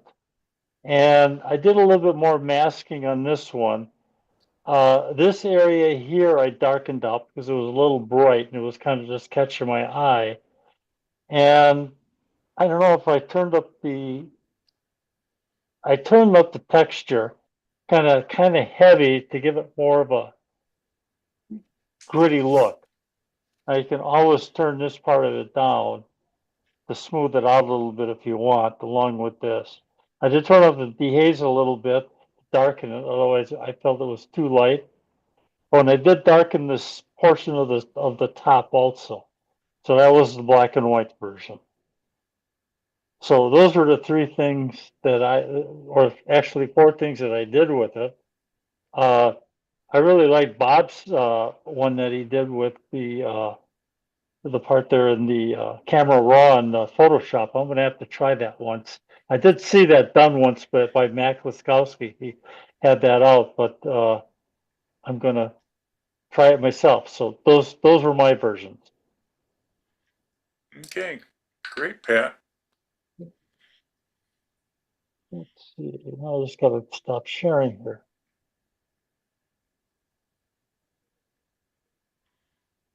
Yeah, it's always fun finding the panel. There you go.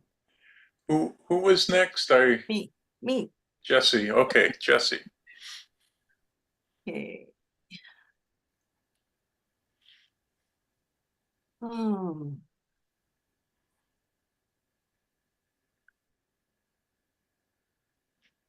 This was the photo that I picked. It was the in-between photo, the average size exposure. And then I took it into, I've been using On1, and I just did a basic adjustment on the entire photo of opening the shadows, reducing some highlights. And then I went and I did some dynamic contrast on the house. I added a little bit of sunshine to the house to make it a little warmer. Then I added a warm photo filter to the entire photo. I blurred the background a little bit with a lens blur. I did a sun flare. Jim and I were at the same place. I did a little sun flare in the top left corner. And I added a vignette to the entire photo, which darkened this down here.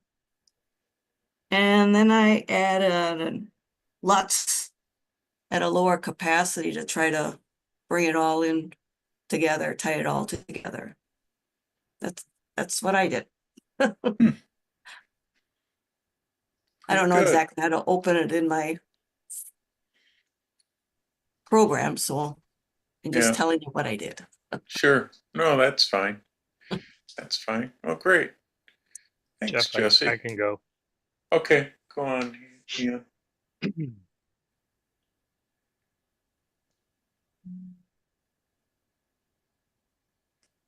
All right, so you're seeing the house, right? Yep. Okay. So this was the original, and or one of the originals, 2, 3. And this is what I ended up with. So right out of shoot, it's a 16:9. I felt like those proportions worked better with the house than having more of the trees in the background, because I decided the house was primary focus. So I kind of tried to balance it. It was kind of even on the left, even on the right as it was. I put this in as a monochrome image, even though you can tell there's some color in here. I played with the the basic exposure, up a little contrast. I boost the shadows as high as I could. The blacks are up pretty high. That's what kind of gives it this more softer matte look. It also helps kind of, I'd say, just kind of like mush together some of the background.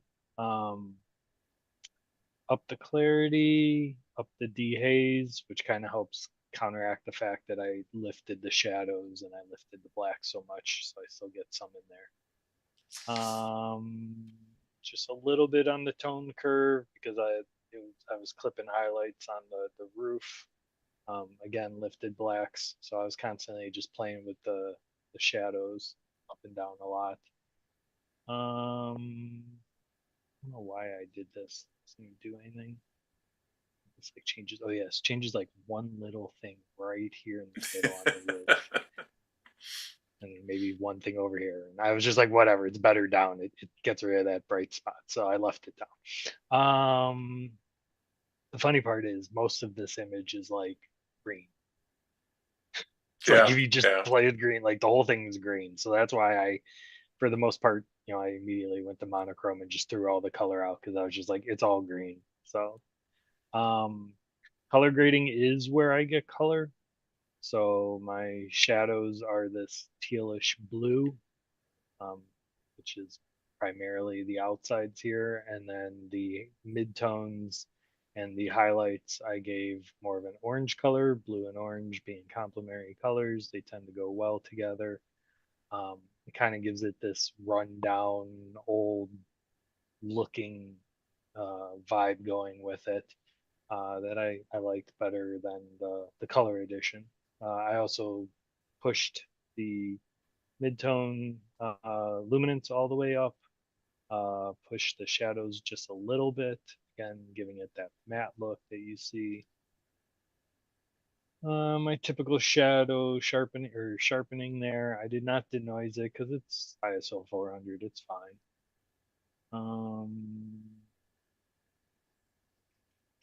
Effects of very slight vignette, nothing crazy.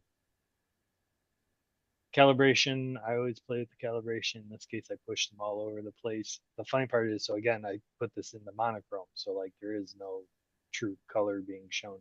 But when you play with these, you still play with the way the colors are handled even in monochrome. So playing with these still does stuff. So like hue, play with the hue, you can see I can control how much of this like aura there kind of was around the house. So I could play around with these. The blue one obviously does a whole lot because so much, again, it's that green, and when you mess with it, it really messes with it. And then lastly, they do a couple masks. This one to brighten up this section because it was kind of dark when I finished editing. This one intentionally too darkened just a little bit. I mean, I just barely darkened it, just a little bit there. This mask was used for shadows on the overall house because I had darkened things too much that the house had lost its detail. So by doing a radial filter and bringing up the shadows, that helped. I did a reverse one of that basically. And this one is where I dropped highlights because it was very bright right here in the center. I felt that was really distracting. So I dropped that down, dropped the shadows down, dropped the whites down, just to kind of, like I said, to muddy this all up basically and make this less of a distraction of the house itself. And I also brought the texture down, same thing. That kind of gives it that less sharp image. And yeah, so I'd say it's kind of my like standard stuff I do on a photo outside of I don't do a lot of monochrome and then mess with the colors. I usually leave them black and white. But in this case, I figure I'd play with the colors too. So. Something different. Yeah, different. Interesting. It's always fun doing this to see how different people process the same image. Mm-hmm. Who's next? Anybody? I don't have the list in front of me. Chris, did you want to go?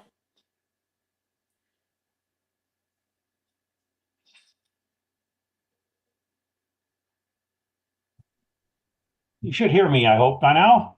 Yep, now we can hear you. Oh, good. Let me share my screen.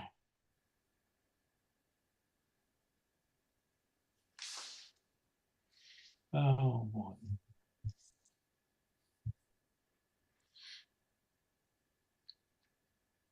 Everybody's getting good practice on sharing their screen today. We're going to figure this out. Okay. That is what I want to share, the Photoshop screen. And I think that's what I want. So let's share that and see what happens. Okay, this is the original picture. And when I first looked at it, as soon as my computer lets me do anything, I thought the interesting part of the picture was really the detail in this little chimney. So I was going to zoom in on the chimney.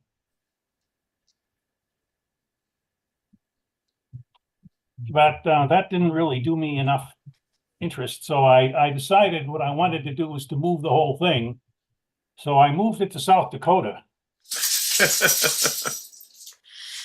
Since I was in South Dakota this summer, and I thought it was kind of a building that looked like it belonged in South Dakota more than in Wisconsin. So if this thing was in Wisconsin, I apologize, but I thought it looked better out of the state.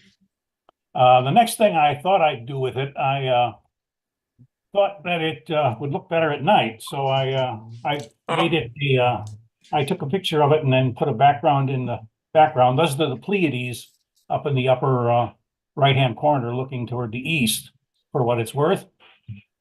And that's what I did to it. I basically moved it from one state to another and then moved it to the darkness. But it's a really nice picture, but I couldn't see. I tried putting little figures in the doorways that might have been humorous, but when I tried that, I didn't find anything that was all that interesting in that in that technique. So I stayed with South Dakota and the darkness. And if I could stop and share, and that's what I did. Okay, great. Thanks, Chris. Interesting. These are all interesting. Anybody else? I know we sent it to everybody, so if anybody wants to talk about what they did, that's fine. I know Brian sent me a good one that had a bear chasing a person. You have that to show? No, I don't have it floating close by. I don't know. Hang on one second. Maybe I do have it. I had so many. No, not on the. Let's see. Let me give it a quick look. I keep this stuff in so many places that.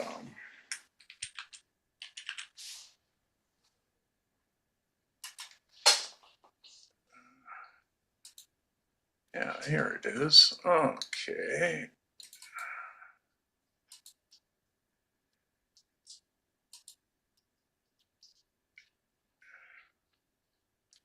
Just got to move it to right folder. Save it.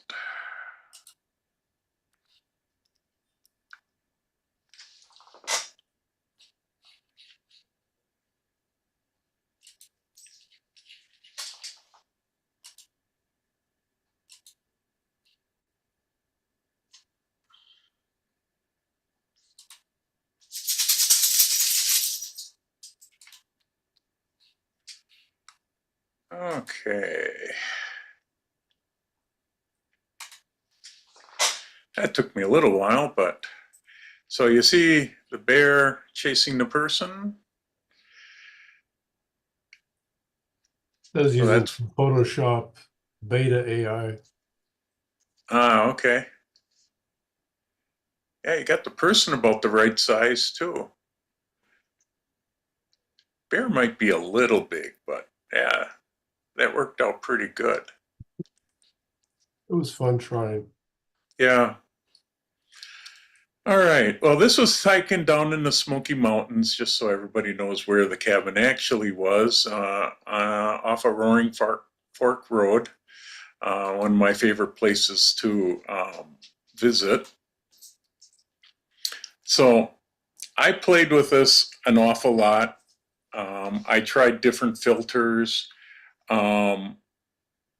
This one's a watercolor filter on it after I processed the HDR in Lightroom and then used different filters on it. Here's I believe it's pastels. This is oil paint. What I finally came up with, let's see if this is really, yeah, is this one here. I started to get like Brian, and I created a nice sepia toned black and white because that's how I picture the log cabins. So I go through the whole thing, but it's real. I merged it to HDR. I processed the image, and then I blurred the background using lens blur, so the background wouldn't be so noticeable. I then took it into Photoshop and selected the building and adjusted the sharpness of the building itself using Nik Color Effects detail extractor because I didn't want the background to get enhanced. I just wanted the building. So I used Nik and just selected the building in Photoshop by selecting subject and sharpened the building up. Then I took the whole image back in Photoshop yet and went to Nik Silver Effects, and I used their, it's a number 34 yellow 2 preset, which gave me the nice brown background, the nice bordered effect, and that. Then I go, well, I'm not going to stop here. I first wanted a person with an axe. And I go, okay, I've got him standing outside. I tried him in the doorway. It just didn't fit right. So I did it again with him standing outside. And then I go, well, if he's got an axe, he must have just got done chopping firewood. So I added the firewood pile next to the cabin. Then I go, well, if you're living out in a cabin, you probably have a dog and probably a cat. So why not have both of them in the photo? And then last I thought, well, I got to show the wife being a little upset that he's not working harder. And I put her over on the other side. So, and then finally, and this was getting later at night, I got really crazy. I decided I needed a bear climbing up the chimney. So as you start to work with the prompts, you can really have a lot of fun, but you got to get really creative. I mean, the prompt for the guy and the lady is a 1930s person dressed in vintage clothing, cradling an axe for the guy, and the other for the lady looking off to her left, upset with her husband. And as you expand these choices and words that you add, you start to get, more stuff. And the same as I just said, pick a hound dog. And they gave me a couple varieties. I picked one that worked. And then the same with the cat. And the bear was pretty simple. So you can have a lot of fun with these photos. And it shows that, here's the standard shot that I probably would use for most of it. And that's the cabin with the background now out of focus using lens blur, because that I found is easier. And back in the day that I shot this, which was quite a few years back, it was 2018, and I was shooting everything pretty much closed down on a tripod to get everything in focus. And that was fine back then, but my tastes have changed to now I want to isolate the building off of the background, and so I use the lens blur quite a bit. So you can see you've got a lot of choices. Now here's my final craziest one, and that is creating just an abstract art of the building. And one of these days I'll go through the whole technique because it's rather long and takes up a lot of computer power. But it's basically taking the image, copying and flipping it on all four corners, and then doing a bunch of twists with it and flipping it around. So you can have a lot of fun. One last thing about how I do shoot. I shoot 3 shots on everything that's a still life. The only thing I don't shoot 3 shots on are sports because it's not possible. But I shoot 2 stops underexposed, 2 stops overexposed, and a normal. I may use just the normal shot. Probably 80% of the time I'll use the normal. A lot of times I may use the under or over, especially if my exposure was off, or I'll process it HDR. Most of the time I process it in Lightroom as an HDR and then convert it down to whatever I happen to need. So that's what I do. I gotta admit, I've run this so many times that I come up with different ideas every time I play with it. Here was an oil painting after I converted it to with all the animals in black and white. So I kept playing with it. I keep playing with it. It's something different. But you can see from all the different people that processed it, all the different ways that a person can process the image. There's no right way, wrong way, but it's to get everybody to know that, there is a lot of different ways to process an image, and you never know what you may get. Honestly, when I normally process an image, I couldn't tell you what I did to it, but I'll go off on some track and continue to process it till I reach a point where I'm happy with it.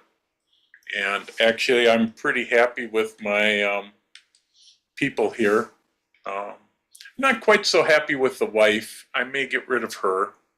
So maybe I'll sick the bear on her. I don't know. But it's Photoshop has gotten to be a lot of fun. Now, I used to do a lot of this type of stuff when I had my own darkroom. Not quite this deep because you had to cut the people out and glue them in, or cut pieces out and glue it in, or paint it in, or do all sorts of stuff to it in the darkroom. Or like Ansel Adams did, he would spend hours in the darkroom. 50% of your shot is actually taking the photo. The other 50% is processing it. And there's a lot of ways you can process these images nowadays with Photoshop, and Photoshop and Lightroom are making it so much easier to process your image. So big thing is play around, try different ideas. It's only pixels, so you're not hurting anything. And keep experimenting, and you never know what you may get. So thanks everybody for doing it. It's always an education when I watch somebody process my own image.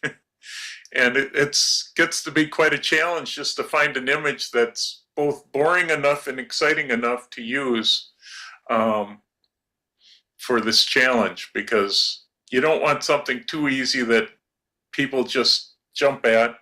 And I am a photographer that likes to shoot on cloudy, overcast days the most, so that's how I get most of these shots. So that's it. Not too bad. We only ran 12 minutes over. Hey, Ken, are you doing Out of Chicago this year? Out of Chicago Live? I think you did last year or 2 years ago, something like that. I did it a couple years ago. Is that next weekend then, Ian? It's this weekend. This weekend coming up. I haven't decided yet. I've still have some courses I paid for that I haven't gone through half of the. That's like 150 courses over 3 days or something that they do. So it's a lot of content. I think I'm hosting five of them I'm hosting, and then I'm presenting during the attendee takeover. I'm doing a talk, 7-minute talk. So what is your item you're doing this year? I'm talking about some photos that I just recently took of the Milwaukee Art Museum, the new Meadow exhibit. There's an exhibit at the Milwaukee Art Museum of these fabric flowers hanging down from the ceiling, and they open and close.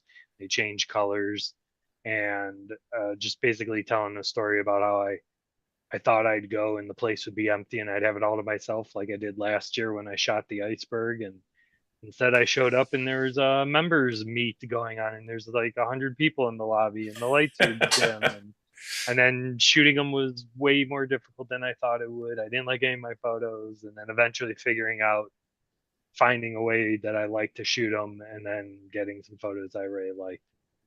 So how long is that exhibit gonna run? I think it's sometime into March. Oh, okay. I believe that's how long it is. Double check it, but I think it's March. So it's pretty. It's tricky to photograph, especially when there's people and tables and the lights are dim, which is what I was dealing with. So I might try it. We'll see I don't know if I'm going to get a chance to go back during the daytime to see how they look during the daytime. I bet they're probably cool in the daytime too. They're probably actually a little easier to shoot in the daytime because they have a light bulb in the middle.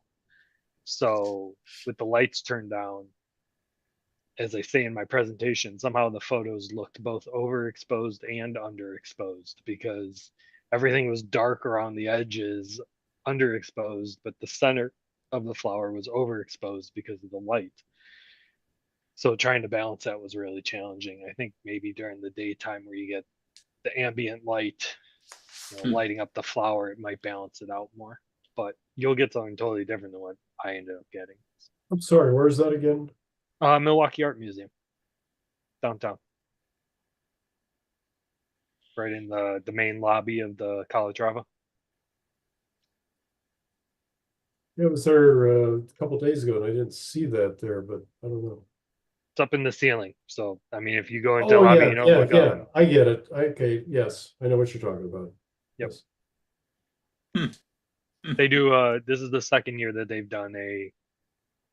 They call it their winter series. So for like 2 months worth, they have guest exhibit series there. And last year is the iceberg, is these like blue and greenish glass panes. Sure, yeah. That I really like that one. That one was really cool. These are cool too.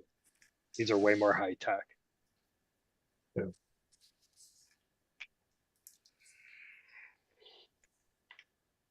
Anything Okay. else before we close for the night? The Orchid Show is starting Tuesday at Chicago Botanic. So, well, it might start this weekend for all I know, but the photographer hours are every Tuesday. There's a morning one and an afternoon one. And they start this Tuesday. So I'll be down there on Tuesday. That's the only other thing that I can think of. When are you going down? What was that, John? When are you going down? I'm going Tuesday morning. So you have to buy tickets ahead of time. Yeah, I got tickets for the 18th. Okay, you're on the second week. Yeah. Yep. I'm going right away because I'm going to see a whole bunch of people during Chicago Live, and then I'll get to actually see them in person like 3 days later at the Orchid Show. So yeah. If you've never been, I highly recommend it, even if you don't come and take pictures. Just thousands of orchids. It's crazy. Yeah, it's a gorgeous presentation and a great place to get some great photos of orchids. And you don't have to go during photographer hours if you want to take pictures. It's just that they have designated times that you can use a tripod and lights if you want to do lights. If all you want to do is just bring a camera to take pictures, you can go on a weekend. Just be respectful of the other people walking around enjoying the flowers. That's all. Yeah. There's a lot of other people taking pictures at that same time. That's the thing, is it's a little more crowded during. It's a little crowded. Yeah, but the photographer hour, they limit it, so that helps. Yeah. It still works though. That Definitely. photographer hour is just a little early.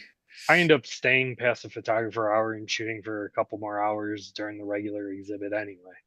Yeah, yeah. No. Oh, great. Well, and I think we can wind it up. Sounds great. Everybody who's going to the tabletop, have a great time, and we'll see you guys in a month. So we'll see you there. Bye. See ya.